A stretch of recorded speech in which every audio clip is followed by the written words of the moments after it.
성도 여러분 안녕하십니까? 선교지 이야기 오늘 네 번째 시간을 맞이하게 되었습니다. 오늘은 캄보디아에서 사역하시는 김준 선교사님을 또 영상으로 모시고 또 사역지에 대한 또 선교 현장에 또 여러 가지 지금 하시는 일들 또 받으셨던 은혜 또 사역의 계획들 기도 제목 뭐 이런 이야기들을 함께 또 나눠보도록 하겠습니다. 선교사님 한번 인사 말씀하고 간단한 소개를 해주시죠. 네, 안녕하세요. 반갑습니다. 현대교회 성도님 여러분. 캄보디아에서 일하고 있는 김준입니다. 몇 차례 교회에서도 뵙고 현장에서도 뵙고 해서 저를 잘 아신 분들이 많으실 것 같아서 이미 마음으로 따뜻함을 느끼고 있습니다.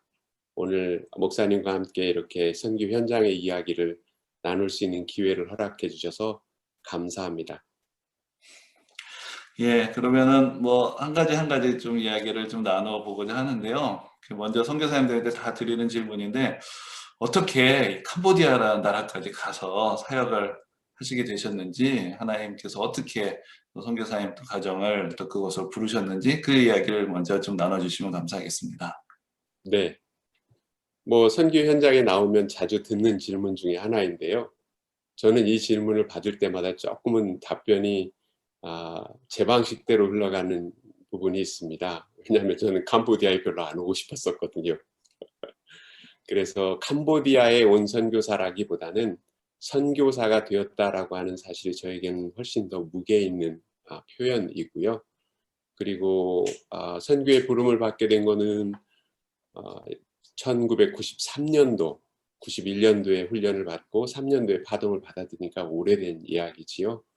그래서 처음 하나님이 부르셨다고 믿었던 곳은 중국이었는데 호주로 가게 되었고, 그리고 또 호주의 일정이 맞춰지고 나서 하나님이 인도하셨던 땅이라고 밖에는 말씀드릴 수 없는 캄보디아로 오게 되었습니다. 와서 보니까 부르셨던 이유들을 많이 느끼고 깨닫고 있지만, 사역자로서 어떤 사역지를 결정하는 가장 중요한 이유는 하나님이 내 마음속에 지금 불러주시는 부르심이 아닐까, 이렇게 생각합니다.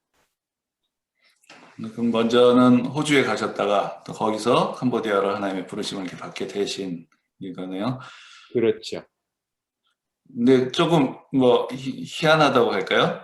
저희가 지난주에 푸놈펜에서 사역하시는 김윤근 선교사님, 침례교회에서 파송하신 선교사님인데 그분하고도 이야기를 나눌 때 그분도 원래 호주에서 한인교회 사역을 하시다가 아하. 거기서 이제 뭐 베트남 사람도 만나고 캄보디아 사람도 만나면서 단기 선교를 가셨고 거기서 여기로 하나님 부르시는구나 뭐 그런 말씀을 하셨던 적이 있어요. 그런데 이제 네, 선교사님도 호주로 가셨다가 네. 거기서 또 캄보디아 혹시 호주에 캄보디아 사람들이 많이 사나요? 그런 건 아니고요. 호주에서 캄보디아 사람들을 만나고 사역했던 적은 거의 없습니다. 그런데 이제 저희가 오게 되었던 배경은, 저는 하나님께서 호주 사역이 마무리될 것에 대한 말씀을 떠나오기 한 2년 전부터 마음속에 부담으로 느끼게 해주셨고요. 그리고 어디로 보내시려나 하고 아내와 함께 팀원들과 함께 기도하는 시간들을 갖고 있었죠. 정작 제 마음속에 있었던 나라는 일본이었습니다. 한 12년 정도 오고 가고 하면서 일본 사역을 계속 해왔었기 때문에. 그런데 사실은 한 달 동안 중국하고 일본 지역을 마음속에 두고 탐방 여행을 한 적이 있어요. 그런데 그 여행을 하고 호주로 돌아가 보니까 팀원들이 기도하면서 캄보디아 얘기를 시작한 겁니다. 그렇게 해서 기도 중에 이제는 네가 이끌어가는 곳이 아니라 팀원들과 함께 내가 이끌어가는 곳에 가 있으면 좋겠다라는 마음의 확신을 주셔서, 그렇게 해서 사실은 하나님으로부터 그리고 팀원들의 영적인 어떤 부담감을 따라온 리더가 된 거죠. 근데 와서 보니까 지금 캄보디아에게 하나님이 부어주시는 어떤 특별한 영적 윈도우, 이런 것들을 참 많이 느끼고 있습니다. 캄보디아가 준비된 땅이다. 이제 그런 게 느낌을 많이 받으신다는 말씀 같은데요.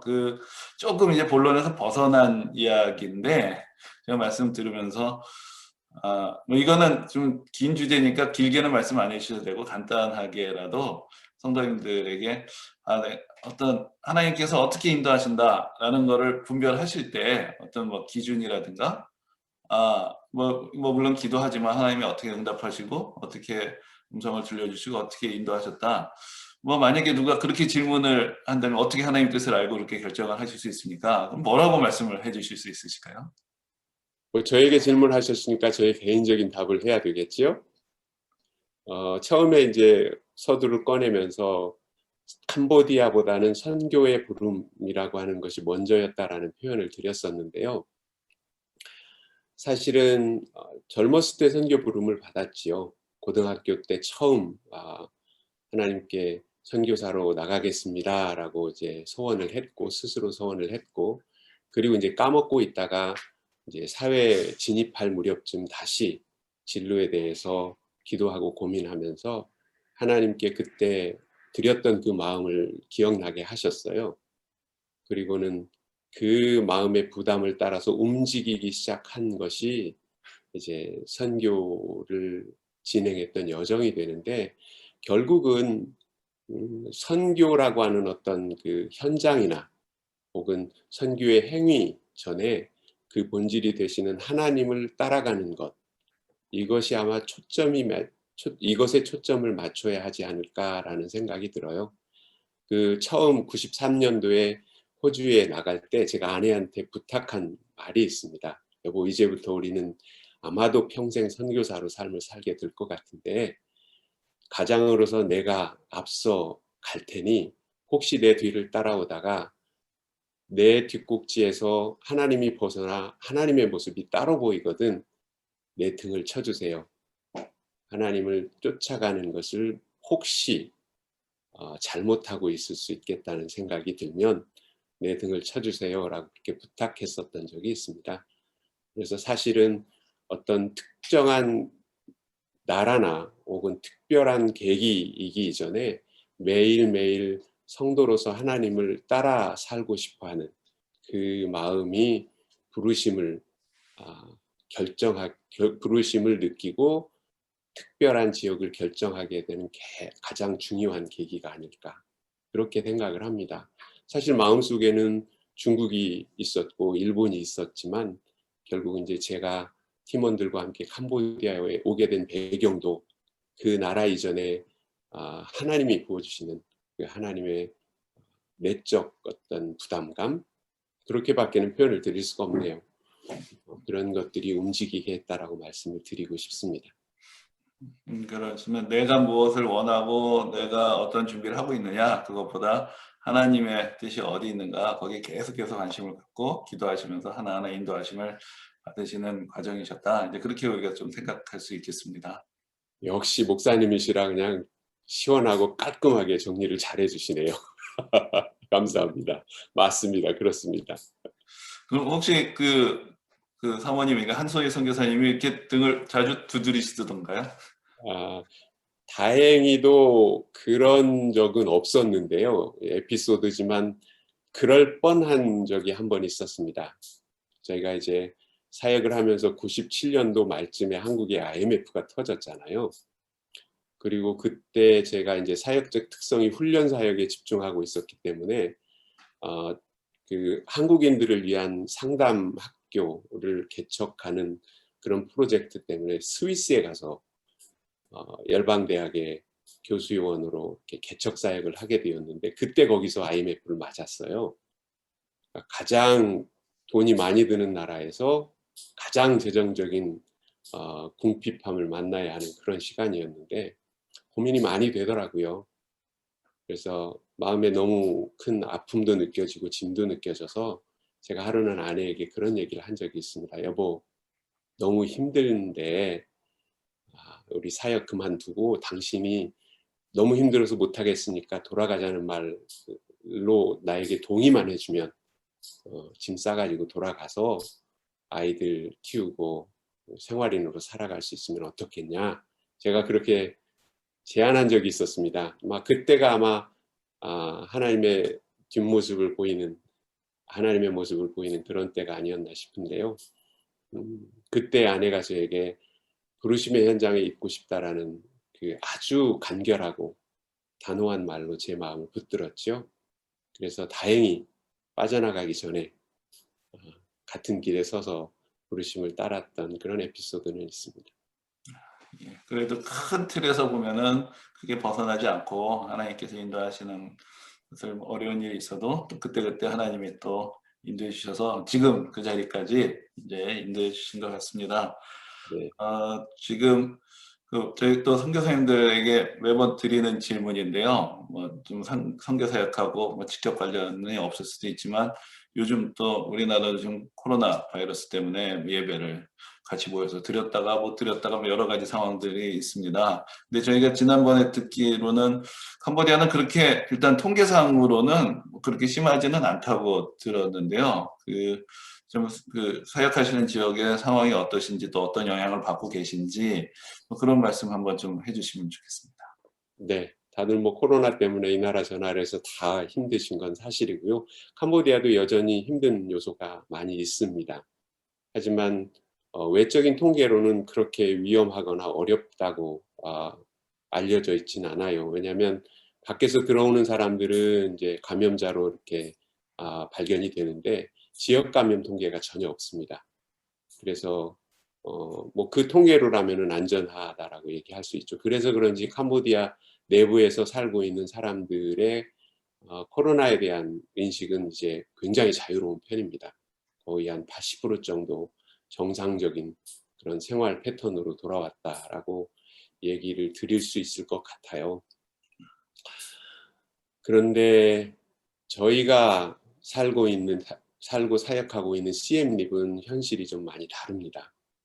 아시다시피 CM립은 앙코르와트라고 하는 관광지가 있는 곳이거든요. 그리고 도시 전체의 가장 중요한 수입원이 외국인들이 관광객들이 들어와서 호텔과 음식점을 활용하고 하면서 일어나는 여러 가지 경제 활동들이 이제 기초가 되어 있는 도시인데 CM립이 처음 코로나가 터지고 나서 베트남의 그 국경 봉쇄 결정이 있었잖아요. 저희가 섬기고 있는 이 커뮤니티는 가난한 사람들이 주로여서 대부분 길거리에 나와서 쓰레기를 주워 이제 생계를 유지하는 분들이십니다. 그 국경 봉쇄 때문에 쓰레기를 주워도 팔 수가 없는 상황이 되었죠. 게다가 이제 관광객들이 줄어들면서 거의 대부분의 호텔들이 지금 문을 닫고 있습니다. 도시에 나가보면 썰렁하게 이렇게 문 닫아 있는 호텔들을 많이 보게 됩니다. 외국인들이 많이 다니던 뭐 나인마켓이라든지 그런 음식점 같은 데도 굉장히 많이 문 닫고요. 그래서 이제 저희 주민들 중에 호텔에서 청소하는 일을 하시던 분들도 직업을 잃은 상태고요. 그래서 사실상 CM립에 있는 저희들의 입장에서는 경제적인 타격이 굉장히 큽니다.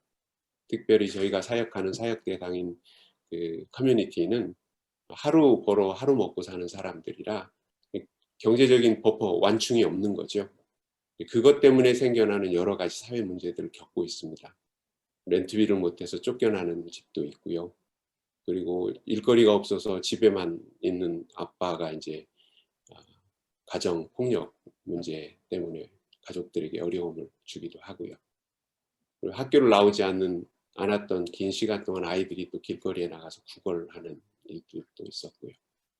그래서 코로나 자체의 어떤 어려움보다는 그것 때문에 생겨나는 경제적인 여파가 아주 심하게 저희들의 그 삶을 지금 뒤흔들어 놓은 그런 상황이라고 표현하면 정확할 것 같습니다. 그러면은 오히려 어떤 면에서는 더 이제 사역의 필요성이 더 높아지고 또 여러 가지 새로운 도전을 받고 계시는 이제 그런 상황이라고 생각이 됩니다. 그렇지요. 그러면은 그 말씀하신 것 이어서 지금 저희가 이제 처음에 선교사님 만나서 이제 동역하게 됐을 때 우리가 쓰레기 매립장 같이 가서 이제 전도 사역했던 것이 기억이 나는데요. 그래서 그때 이제 프노펜에서 사역을 하시다가 지금은 이제 또 저기 북쪽으로 또 CM립으로 올라가서 사역을 하시게 됐는데 그래서 지금 그러면은 주로 어떤 사역을 하고 계신지 그 사역의 내용들 한번 좀 정리를 해주시면 감사하겠습니다. 네. CM립으로 올라와서 저희가 지금 하고 있는 사역은 두 가지 큰 줄기를 가지고 있습니다. 여전히 이제 의료 사역 지난번에 오셔서 같이 동참하셨던 이동진료 사역 계속 하고 있고요. 그리고 학교 하나를 조그만하게 운영하게 되었습니다. 저희가 개척했던 학교는 아니고요. 저희의 팀의 특성상 하나님의 그 긍휼의 마음을 사람들에게 전하려고 하는 특별한 그런 부르심이 있는 팀이어서 빈민사역을 어떻게 할 수 있을까 기도하고 있었는데 10년 전에 웩 인터내셔널이라고 하는 선교단체가 개척해 놓은 학교를 만나게 되었어요. 그 단체의 내부적인 이유 때문에 학교를 문을 닫거나 아니면은 튼실한 다른 사역체에게 이양하려고 하는 의도를 가지고 기도 중에 있었다고 그래요. 그런데 우연히 이제 담당자를 만나게 되었고, 그리고 그 얘기를 처음 듣는 순간 저희가 프놈펜에서 해왔던 그 쓰레기 매립장의 주민들을 대상으로 돕고 아이들을 케어하고 했던 사역하고 너무 유사한 특성을 갖고 있는 사역이었고요. 그래서 저희는 전혀 부담 없이 사역을 인수하겠다고 결정을 했지요. 그래서 지금은 브릿지 오브 호흡이라고 하는 그 공동체를 포함한 학교 하나를 운영을 하고 있습니다. 이 학교는 좀 특수한 학교인 것이 여전히 주민들이 쓰레기를 줍고 빈민가에서 생활을 하고 있기 때문에 자녀되는 아이들이 공립학교에 바로 진입해 들어가기가 굉장히 어렵습니다. 여기도 이제 학교에 가면 아이들이 같이 놀아주지 않는 왕따의 문제들이 있습니다. 특별히 저희 아이들은 몇 가지 이유 때문에 다른 아이들과 섞이기 어렵습니다. 가장 직접적으로는 이제 몸에서 그 생활 환경에서 생기는 특수한 냄새가 있어요. 그래서 그 냄새 때문에 다른 아이들이 접근하고 싶어하지 않아 하는 그런 아이들이 되고요. 그리고 이제 부모님들이 가난 때문에 아이들을 양육하는 데 관심을 못 두고 살다 보니까 아이들의 그 사회적 행동들이 조율이 안 돼요. 그래서 학교의 교율이나 다른 아이들과의 교우 관계를 이렇게 맞춰주기가 어렵습니다. 그런 몇 가지 특성들 때문에 아이들이 좀 중간 단계에서 사회화를 경험하고, 그리고 부모 대신 누군가가 가까이서 양육해주는 느낌으로 아이들을 보살펴야 할 필요가 있습니다. 그래서 그 아이들을 1학년, 2학년, 3학년 중반까지 그렇게 해서 저희 학교에 입학을 시켜서 방금 말씀드렸던 그런 여러 가지 요소들을 돕고, 그리고 이제 공립학교에서 진행하는 학업도 함께 진행하면서 시험을 통과하게 되면 자연스럽게 주변에 있는 2개의 공립학교에 입학을 시켜주고, 그리고 6학년 졸업할 때까지 생필품이나 학용품을 도와주는 그런 형태로 진행되는 학교를 운영하고 있습니다. 물론 이제 그 학교와 연결해서 그 아이들을 보내주는 부모님들을 포함한 커뮤니티가 있어요. 여전히 빈민가 커뮤니티라고 볼 수 있는데 그분들의 생활이나 의료적인 요소들도 함께 돕고 있고요. 그러면 학교 운영 있고 또 학교를 매개로 해서 또 여러 가지로 또 지원을 하시는 그런 사역들을 이제 하시게 되었는데, 그러면은 그런 사역들이 뭐 아마 제가 알기로는 캄보디아에서 이렇게 뭐 복음을 전하거나 이런데 크게 뭐 이렇게 제약을 받고 이제 그런 상황은 아닌 것으로 알고 있는데, 그런 의료 사역이나 교육 사역과 또 어떤 복음을 전하고 이렇게 그리스도를 전하는 이제 그런 사역들이 이게 어떻게 서로 이렇게 결합이 돼 있다고 봐야 할지, 뭐 어떻게 하고 계신지 그런 부분들을 좀 나눠주시면 어떨까요? 예. 저희 학교는 기독교 기반으로 운영되고 있는 학교라고 하는 게 이제 알려져 있습니다. 주민들에게도 알려져 있고, 그리고 이제 어떤 형태로든 이런 그 공적인 일을 하려면 캄보디아는 정부에 등록을 하고 허가를 받아야 되거든요. 아시다시피. 그래서 이제 시엠립 지역에 있는 그 교육부에도 이제 저희가 알려져 있는, 공적으로 이제 등록이 되어 있는 그런 형태로 운영을 하고 있는데, 학교는 학교로 등록되어 있는 건 아니지만 사역체로는 알려져 있는 상태인데, 저희 커리큘럼 속에 아이들 성경 가르치고, 그리고 아이들과 함께 하나님의 말씀을 나누는 그런 시간들 가지고 있습니다. 그리고 학교의 특성 때문에 아침하고 점심을 식사를 제공을 해줘요. 그렇게 하지 않으면 아이들이 굶을 수밖에 없는 그런 조건을 가지고 있어서, 그리고 식사할 때는 같이 식기도 하고 그렇게 영적으로 하나님을 만나고 경험할 수 있도록 기회를 만들고 있고요. 그리고 의료사역을 할 때에도 여전히 요즘은 좀 더 적극적으로 복음 제시를 하고 그리고 복음을 나누는 그런 일들을 하고 있습니다. 예전에 이제 현대교회가 오셨을 때 했던 그 사역은 저희가 주체가 아니고 다른 캄보디아 조그마한 의료협회에 저희가 조력으로 도와서 했던 그런 형태였기 때문에 적극적으로 복음 제시나 이런 신앙에 대한 이야기를 할 수 없었던 세팅이었거든요. 그런데 요즘은 이제 거의 저희 팀만 따로 일을 하고 있어요. 그래서 환자들이 처음 왔을 때 오프닝하는 그런 그 톡을 하면서 이제 저희를 소개하고 그리고 기독교 선교 단체라고 하는 얘기를 하고 그리고 주로 환자들이 제일 많이 기다리는 시간이 진료를 시작하기 전에 하는 시간하고 약 받기 위해서 기다리는 시간 있잖아요. 약 받기 위해서 기다리는 시간에 이제 요원들을 현지인 동역자들이 많이 생겼어요. 그래서 그들이 이제 직접적으로 복음 제시하고 그리고 최근에 한 2번 정도는 굉장히 많은 그 열려 있는 반응들을 저희가 볼 수 있었던 영적으로 굉장히 좋은 흐름을 볼 수 있었던 그런 기회도 있었습니다.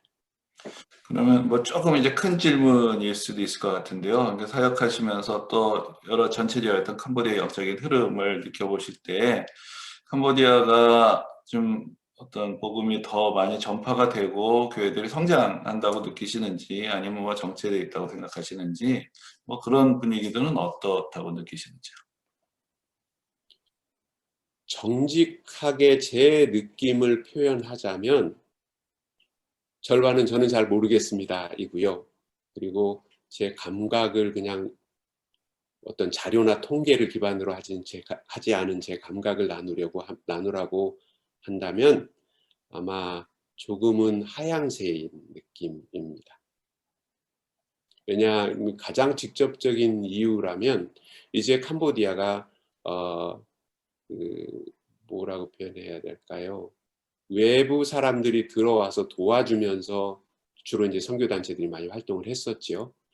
그렇게 외국에서 들어와서 도와주는 선교단체들의 그 활동이 조금은 줄어들 수밖에 없게 되었어요. 코로나 때문에도 그렇고 그리고 자국 안에서 경제적인 활동도 많이 생겼고요. 지금 뭐 캄보디아를 한마디로 표현하자면 경제적인 어떤 그 부음을 일으키기 위해서 몰입되어 있는 상태라고 그렇게 저는 표현하고 싶거든요. 특히 젊은 사람들은 좋은 직장을 갖기 위해서 애를 쓰고 있고요. 그리고 대학 졸업자가 받을 수 있는 임금이 2, 3년 전하고는 비교할 수 없이 높아져 있습니다. 그래서 경제적인 어떤 그 흐름들이 생겨나면서부터 어떤 그 선교적인 영향에 의해서 반응했었던 그런 반응들이 많이 좀 쇠잔된 그런 느낌의 시간을 지나고 있습니다. 그러면 사역의 내용 면에서나 뭐 여러 가지 면에서 좀 더 업그레이드가 되고 또 새로운 방향 전환을 또 찾아보기도 해야 되는 이제 그런 상황이 되어 가는 것 같습니다. 그 이전 같은 게 보통 이제 우리가 생각할 때 뭐 이게 꼭 뭐 복음적인 건 아니겠지만 좀 어려운 나라 가서 우리가 물질적으로 도와주고 또 그래서 이제 그 사람들 관심을 끌고 또 그러면서 이제 복음을 전하고 뭐 이런 틀인데 사실 이제 나라들이 발전을 하면은 그런 외부의 지원들보다 이제 내부적인 발전의 기회들도 많아지고 그럼 이제 그런 또 물질적인 지원을 매개로 한 사역은 결국 어느 시점에서는 좀 한계를 갖게 되는 이제 그런 그 과정이 될 것 같은데 뭐 캄보디아도 어떤 면에서는 이제 그런 단계에 있다라고 얘기를 할 수가 있겠네요. 그렇죠. 그런 사역 형태가 이제 임계점을 넘었다고 표현을 하면 정확할 겁니다. 이제는 저희가 이제 진료 사역을 나가도요. 요즘은 많이 느낌이 달라진 것 중에 하나가 예전에는 병이 없어도 약 받으러 오는 환자들이 제법 많았습니다. 무슨 말인지 이해하실 수 있을 거예요. 손자까지 보내가지고 뭐 아프지도 않은데 열 있어요.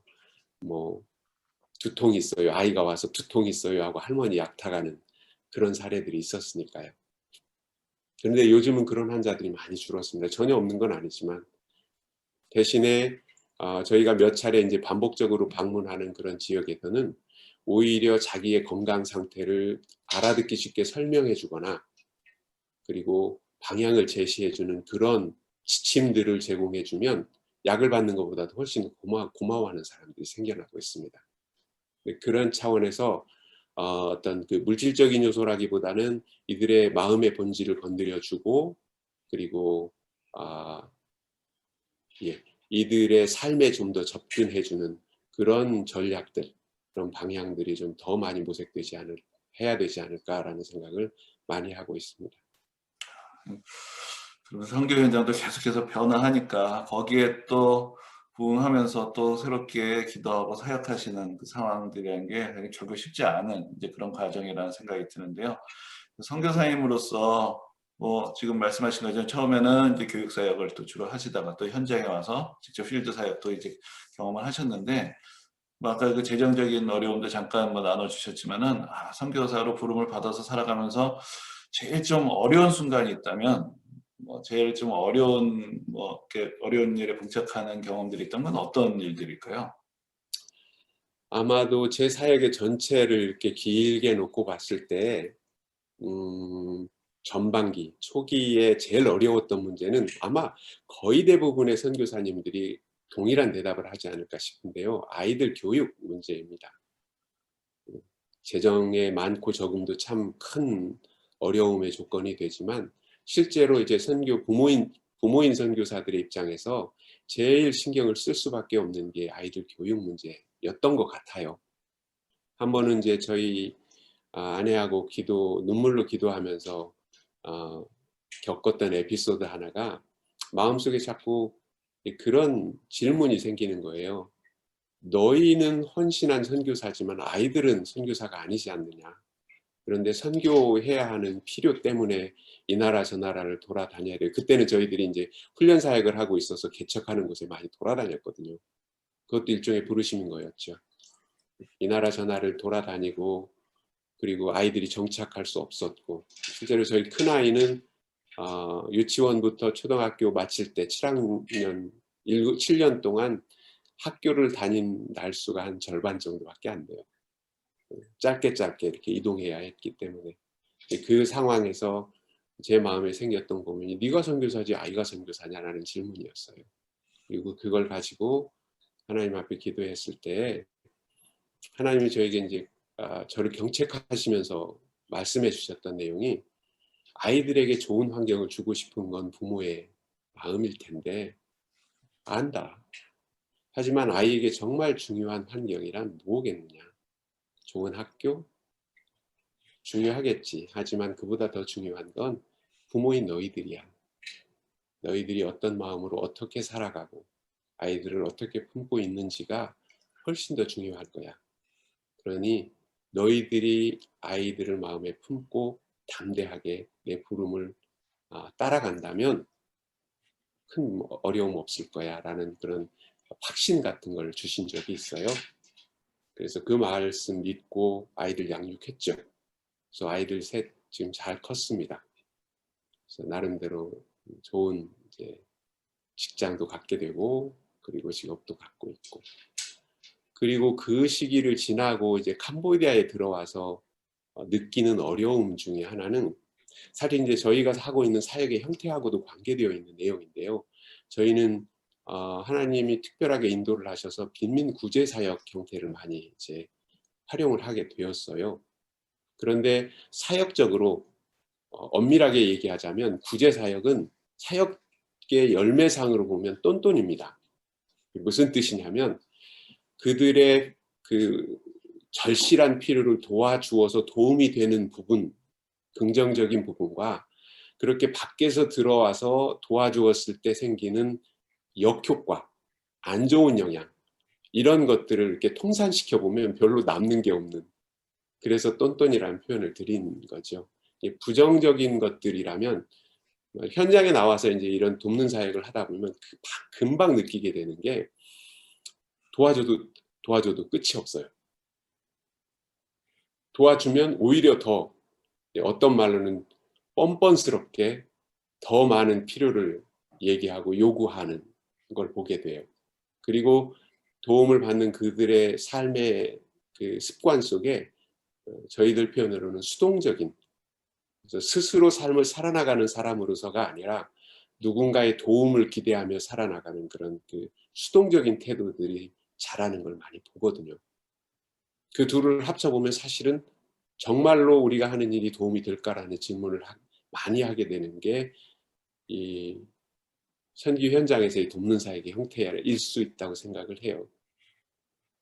그래서 이제 선교사로서는 질문을 계속 하는 거죠. 무엇이 정말 도움이 되는 거냐. 이제 그 숙제를 풀어내고 이들에게 가장 좋은 도움의 정점을 찾아서 움직여가는 게 가장 고민스럽고 어려운 일인 것 같아요. 그래서 때로는 도움을 요청하는 사람들에게 거절해야 하는 결정을 할 때가 있어요. 거절하는 것이 그들에게 더 도움이 될 거다라는 영적인 판단 때문인 거죠. 최근에도 벌써 2건이나 그렇게 거절을 해야 하는 상황들도 있었고요. 그러면서 또 한편으로는 질문을 하는 거죠. 정말 이게 최선일까? 그 틈 사이를 왔다 갔다 하면서 하나님이 정말 이들에게 하시고 싶어 하는 것이 무엇인가를 놓치면 갈피를 잡기 어려운 그런 그 느낌들이 가장 처리하기 어려운 부분 아닌가라는 그런 생각을 많이 합니다. 이 구제 사역이라는 것이 어떻게 생각하면 가장 대표적인 어떤 선교지에서의 활동인 것 같은데, 뭐 아까 앞에서도 말씀을 하셨지만은 사실 요즘에 여러 가지 상황들은 그냥 단순하게 도와주고 예수 믿으라고 하고 그래서 뭐 교회 세우고 이런 식으로는 더 이상 이제 이어지기 어려운, 또 좀 더 본질적인 질문들 말씀하신 대로 이분들이 성장하고 뭐 삶과 신앙의 주체가 되어야 되는데, 잘못하면 외부에서 들어간 사람들이 계속 자기의 좀 지나친 표현이지 뭐냐면 자기의 어떤 도덕적 영적인 우월감을 유지하면서 계속 이 사람들을 열등한 사람으로 남겨두게 되는 그런 결과가 되면 그게 결국은 선교의 어떤 본질에 어긋나는 일이 될 텐데, 또 실질적으로는 그런 일들이 또 많이 이루어지고 또 그러면서 나타나는 부작용들도 이제 또 보게 되고, 뭐 참, 뭐 저희는 이제 물론 한국에서도 비슷한 경험들을 할 수는 있지만, 참 요즘 세상의 선교사로서 살아간다는 거는 정말 참 쉽지 않은 일이겠다. 저는 좀 그런 생각이 듭니다. 그런 어려운 상황들이 있으신 가운데 그래도 또 그동안 계속 사역하시면서 또 이제 좀 반대로 정말 내가 선교사가 되길 잘했다. 정말로 이러한 일들은 보람이 있다라고 느끼는 일들은 또 어떤 일들이 있으실까요? 저는 그 질문을 들으면 딱 한마디 떠올라요. 그리고 그 말 외에 다른 말은 별로 생각나는 게 없고요. 선교 사역을 하면서 제일 만족스럽고 감사하고 기쁜 일은 사람이 변할 때입니다. 그리고 본질적으로 저희가 소개하는 하나님을 그들이 인격적으로 만나서 눈물로 마음을 열고 반응을 하는 걸 볼 때면 정말 감격스럽습니다. 저희 BOH 지학교에 현지인 유급 직원들이 14명이 있습니다. 행정직원하고 학습직원하고 해서. 근데 같이 열심히 일을 하다가 잠깐 짬이 있어서 젊은 교사, 빼시라고 하는 교사, 청년 교사하고 얘기를 한 적이 있었어요. 제가 이렇게 질문을 했죠. 너에게 있어서 BOH는 어떤 의미야? 그랬더니 가족 같은 곳이래요. 그 얘기를 들으면서 마음이 열린, 한 사람의 마음이 열린 흔적을 느낄 수 있었고요. 그리고 그 가족이라는 느낌 속에 항상 스태프들하고 대화하면서 우리는 하나님을 아버지로 믿는다. 그 아버지는 우리를 사랑하시고 보살피신다. 그 안에서 우리는 한 가족과 같은 공동체로 살아갈 수 있다. BOH는 일터가 아니고 가족 같은 곳이기를 원한다. 그런 얘기를 반복해서 했었거든요. 근데 그 마음을 열고 그 얘기를 딱 던져줄 때 제 마음속에 더 말할 나위 없는 그 기쁨과 감격이 있었습니다. 그러면은 그 학교에서 교사로 사역하시고 또 동역하시는 현지인들은 그리스도인이 아닌 사람들도 있고, 이제 반반 정도 됩니다. 아, 그리스도인 사람들과 아직 그리스도인이, 저는 이렇게 불러요. 아직 그리스도인이 아닌 사람들. 그런 분들 같은 경우에는 사실은 사역을 같이 나누니까 그냥 사역지에서 일방적으로 받기만 하는 분들에 비해서는 선교사님들의 여러 가지 모습들을 직접 보고 또 경험을 하기 때문에 어떤 면에서는 더 수월할 수도 있고, 또 어떤 면에서는 또 복음을 받아들이는데 또 어려울 수도 있는 이제 그런 참 부담스러운 존재들이 될 수도 있습니다. 그렇지요. 부담스럽긴 하지만 사실은 이제 뭐 지금 드릴 수 있는 말씀이 그렇게 해서 저희들을 도와주는 그 사람들이 사실은 저와 제 아내와 저희 팀들이 타겟하는 선교의 더 중요한 타겟들입니다. 왜냐하면 지역 주민들이나 이런 사람들은 저희들을 잘 몰라요. 그냥 몇 이렇게 이벤트를 가지고 섬겨주는 그런 정도 멀찍이서 보는 사람들이죠. 그런데 기독교인이든 기독교인이 아니든 저희 가까운 데서 저희와 함께 일을 하는 사람들은 저희가 어떻게 기도하는지, 돈이 없을 때 그 문제를 어떻게 풀어나가는지, 문제가 얽혔을 때 불안해하지 않고 두려워하지 않고 어떻게 하나님을 신뢰하는지를 설교하지 않고 보여줄 수 있는, 그냥 삶으로 함께하면서 보여줄 수 있는 대상들이거든요. 그래서 사실은 저희들의 선교의 가장 중요한 타겟은 의료 현장에서도 그렇고 학교 현장에서도 그렇고 저희들을 도와주는 스태프들이라고 저희는 믿고 사역을 하고 있습니다. 그동안 뭐 사역적인 측면이라든지 뭐 생활의 측면이라든지 아니면 뭐 문화적인 측면이든지 뭐 어떤 영역이든지 캄보디아에서 그 생활을 하시면서 가장 좀 인상적이거나 가장 좀 기억이 나거나 이제 그런 일들은 어떤 일들이 있으실까요? 그런 일들, 이 어떤 사건이 떠오르는 것보다는 그 목사님 질문을 딱 받으니까 저에게 있어서는 지울 수 없는 가장 인상적인 어떤 때가 있었습니다. 그리고 그때 제가 하나님으로부터 받았던 교훈이 제 마음속에 가장 깊게 남아있고 가장 인상적인 부분인데요. 저희가 프놈펜에서 쓰레기 매립장 사역을 했잖아요. 처음에 시작할 때는 뭐 새로운 기대감, 그리고 남들이 잘 하지 못하는 어려운 사역을 진입하면서 생겨나는 어떤 영적인 느낌, 그리고 어떤 일종의 부담감, 이런 것 때문에 눈, 코 뜰 새 없이 바쁘고 분주한 그런 시간을 보냈죠. 그런데 시간이 좀 지나고 나서 좀 익숙해지면서 제 마음속에 그들이 갖고 있는 어떤 삶의 절망감들이 이렇게 확 밀려 들어오더라고요. 질문하게 되었던 게, 네가 나가서 진료를 하고 이 사람들을 도와주고 있는데 그게 이들에게 도대체 얼마나 도움이 될 것이며 어떤 의미가 있는 것이냐.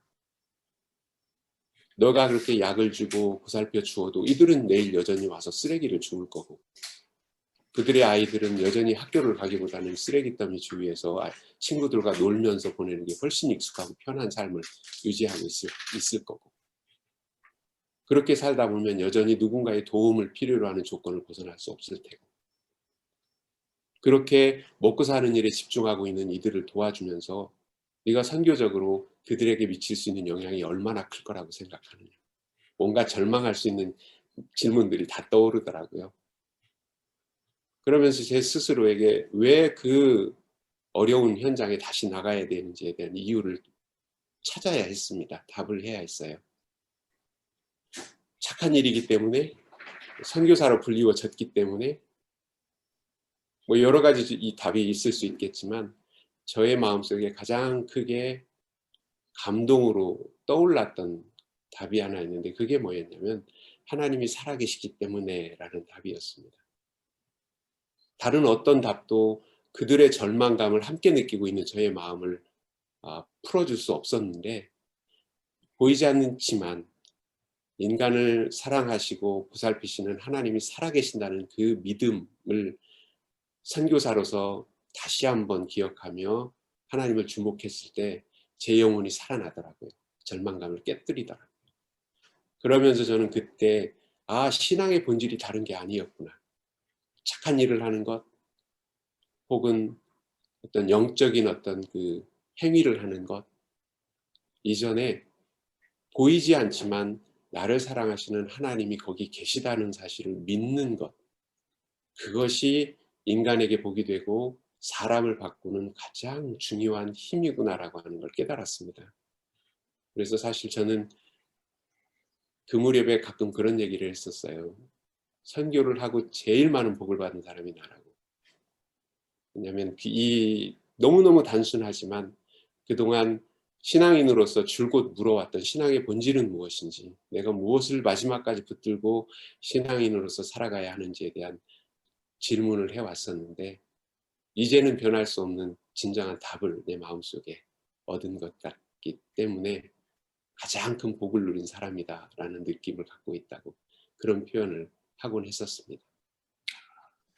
그러니까 내가 뭐를 주고 베푸는 사람이 아니라 나도 한 사람의 그리스도인으로서 결국 이제 선교지라는 환경은 내가 진정한 그리스도인이 될 수 있도록 하나님이 나에게 허락해 주신 어떤 축복의 자리다.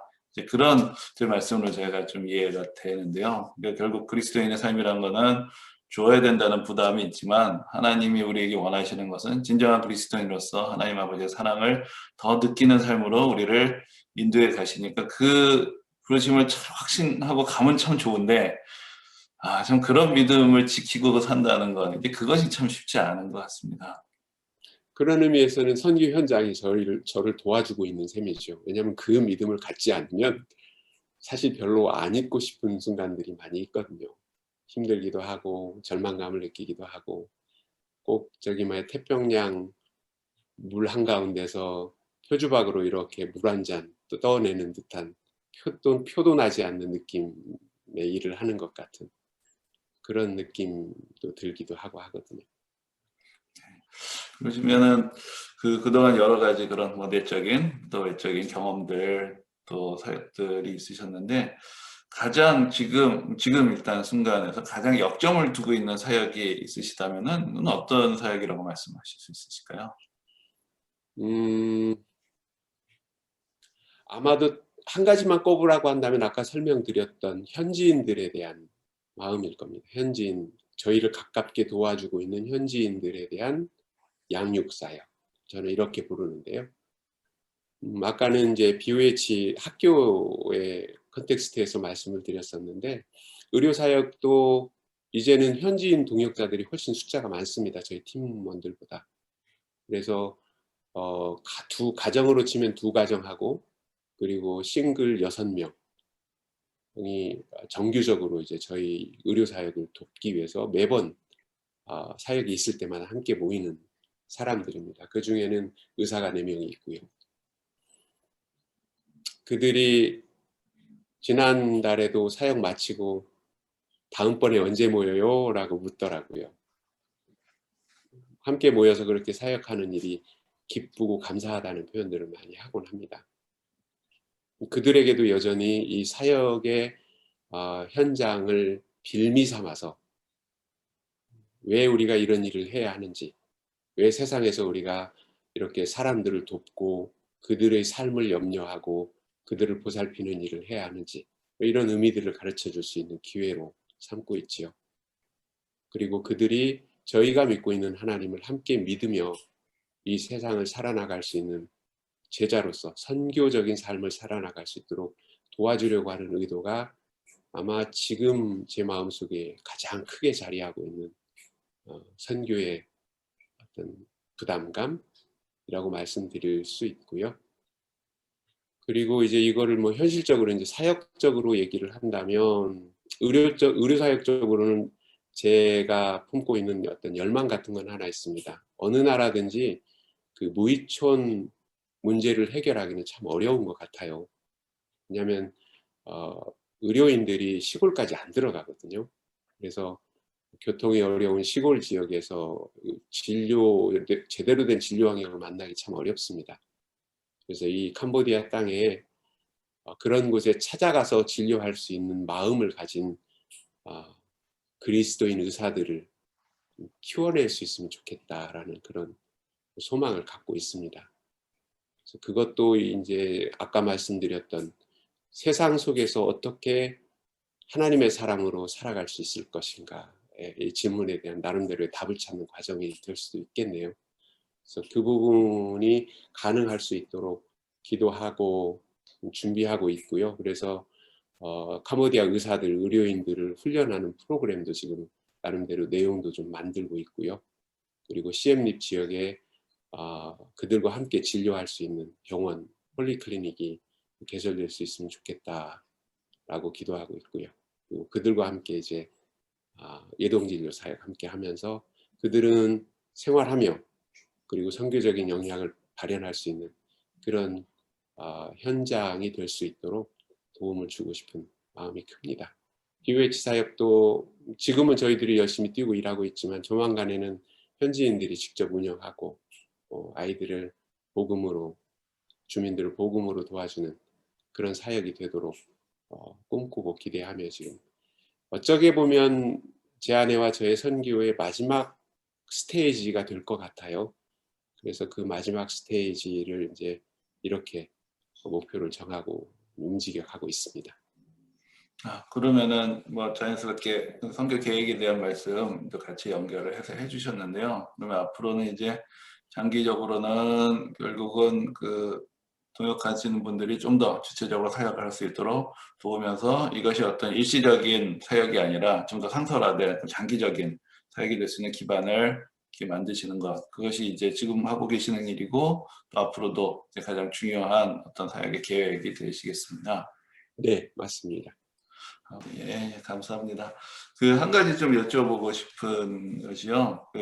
그 현지에서 사역하시는 분들의 입장에서 네, 지금 그 한국에 있는 교회들, 뭐 일단 구체적으로 저희 현대교회 같은 경우에 그동안 보통 우리가 선교라고 하면은 그 단기 선교를 의미했거든요. 그래서 여름에 시간을 내서 이제 단기팀이 좀 몇 가지 좀 준비를 해서 같이 참여해서 같이 가서 사역하시는 것도 참여도 하고 또 경험도 하고 또 돕기도 하고 이제 그런 부분들이 이제 교회 선교 사역의 어떤 주축들이 어떤 중심이 됐다라고 할 수가 있을 것 같은데 지금 이제 일단은 바이러스 때문에 저희가 뭐 해외로 가는 것 자체가 쉽지 않은 이제 그런 상황이고 또 앞으로도 또 어떻게 될 것인지 뭐 예측하기가 좀 어려운 상황 속에서 그럼 어떻게 그 현지에서 사역하신 선교사님들하고 또 한국에 있는 교회가 좀 협력하고 동역할 수 있을지 거기에 대해서 혹시 생각하고 계신 부분들이 있으시면 잠깐 이야기해 주셔서 좋을 것 같습니다.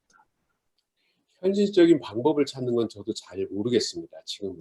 왜냐하면 너무 외적으로 선명하게 그 교회에 계시는 분들이 선교 현장에 나와서 직접 참여해서 경험하고 돕고 하는 일이 지금 가능하지 않도록 되어 있는 상황이어서 저희는 사실 단기 선교의 효용성에 대한 이야기를 의문점을 두고 많은 분들이 얘기를 하시곤 했었는데 사실 저희 팀은 단기 선교는 중요하고 필요하다라는 그런 지론을 가지고 있었거든요. 그래서 이제 단기팀이 오시면 그분들이 또 선교적으로 새로운 어떤 마음을 갖게 되고 또 그것이 연결고리가 되고 촉매가 되어서 후원할 수 있는 어떤 그 동기부여를 갖추게 되고 그래서 굉장히 좋은 그런 기회들이었었지요. 그런데 이제 그런 기회들이 없어지고 나서 어떤 식으로 교회가 선교 현장에 참여해야 될 것인가에 대해서는 저도 사실은 아직은 잘 모르겠습니다. 지금 이렇게 인터넷으로나마 서로의 소식을 주고받고 마음을 나누고 하는 이것들이 할 수 있는 최선의 방법이 아닐까라는 생각도 해보고요. 그리고 이런 기회를 허락하신 교회하고 목사님께 감사하는 마음이 있고요. 근데 조금 더 이제 제 입장에서 욕심을 내자면 아까도 말씀을 드렸듯이 사실은 선교는 어떤 일을 하는 프로젝트를 진행하는 것에 축을 두기보다는 선교적인 마음이 더 중요한 축이라고 생각하거든요. 그리고 어느 곳에 있든지 그렇게 선교적인 마음을 가지고 신앙인으로서 살아갈 때 언제든지 하나님의 부르심과 하나님의 역사에 의해서 참여할 수 있는 기회들이 만들어질 거라고 저는 생각을 합니다.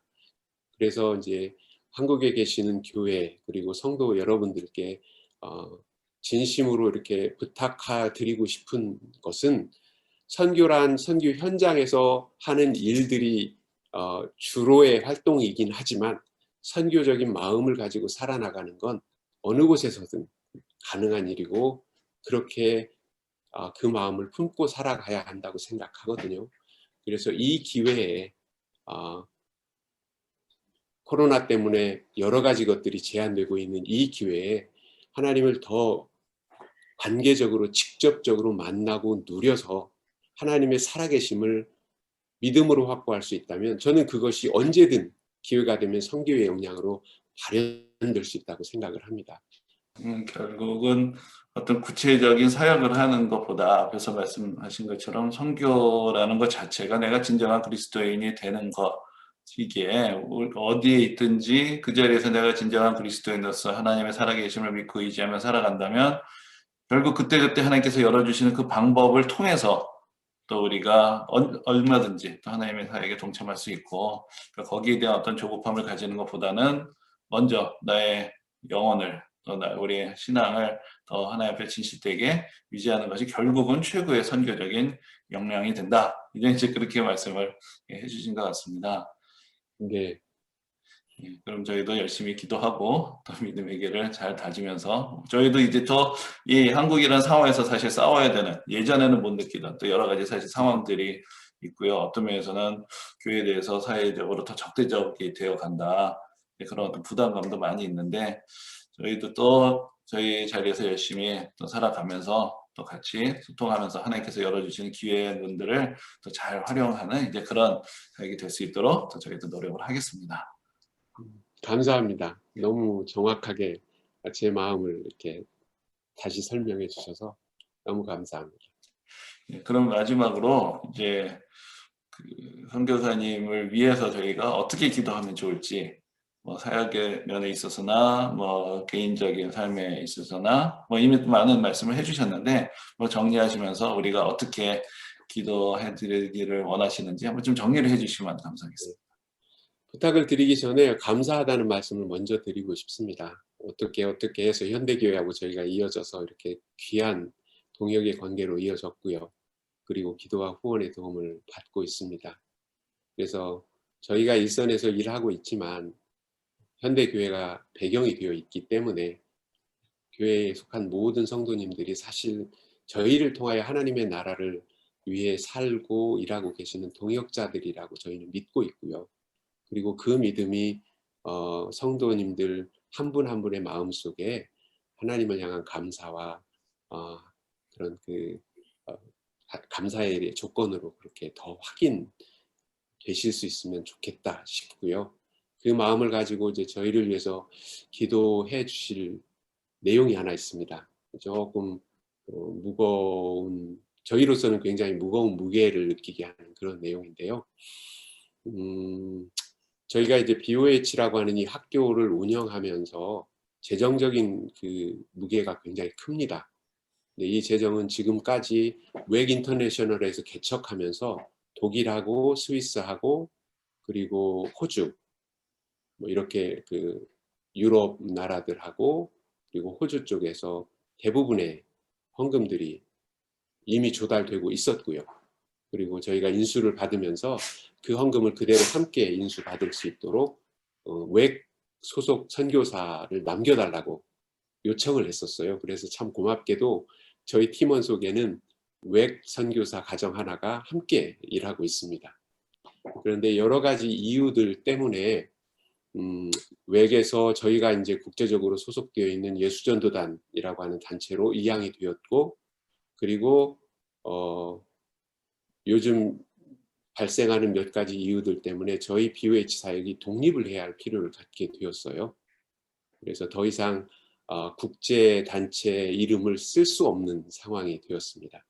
그래서 지금 BOH라고 하는 이름으로 캄보디아의 로컬 NGO 등록을 시도를 하고 있는데 제일 어려운 부분이 만약에 그렇게 로컬 NGO로 등록을 하게 되면 지금까지 독일이나 스위스에서 헌금을 하셨던 후원자들의 후원이 끊길 수도 있어요. 왜냐하면 그분들이 후원을 하게 되는 배경 속에는 그 독일이나 스위스 정부가 허락해주는 세금 감면 혜택을 받을 수 있는데 그 세금 감면 혜택을 받으려면 정부에서 충분히 인정할 수 있는 그런 활동 조건을 갖고 있어야 한대요. 그리고 대부분 이제 국제적인 활동을 하는 그런 단체들이 허용의 대상이 된다고 해요. 그런데 저희는 이제 캄보디아 내부에서만 활동하는 그런 단체로 새로 등록하려고 하는 방향을 설정을 했거든요. 그러면서 이제 회계를 담당하고 있는 저희 스태프하고 얘기를 하면서 한 3분의 1 정도가 그런 조건에 물려 있는 재정이다라는 얘기를 들었어요. 만약에 그 재정이 더 이상 흘러들어오지 않으면 학교를 운영할 수 없는 상황이 됩니다. 현실적으로. 그래서 이 모든 과정들이 순조롭게 잘 하나님의 역사 안에서 진행될 수 있도록 영적인 보호를 좀 위해서 기도해 주시면 좋겠습니다.